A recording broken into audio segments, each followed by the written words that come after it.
the classical economics was almost diametrically opposed to the kind of economics that's taught today, which is why it's not taught in the economics courses anymore. The idea of the classical economists, from the physiocrats to Adam Smith, John Stuart Mill, and his followers, were to free economies from the landlord class.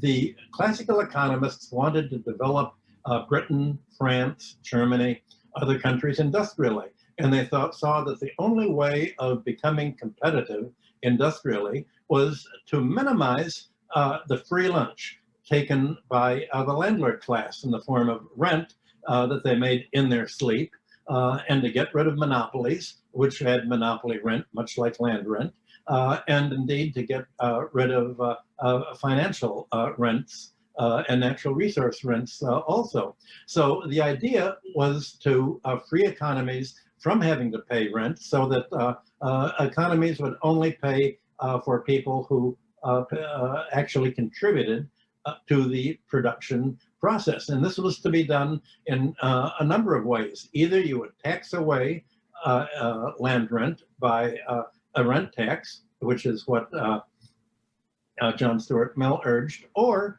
by simply nationalizing the land.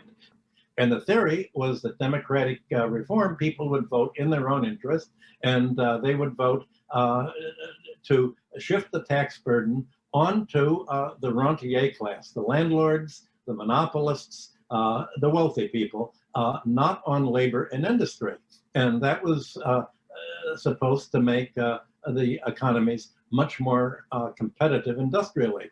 That was the common denominator from the physiocrats all through Adam Smith and classical economics, to free economies from the burden of unearned income and the class that collected rent in their sleep.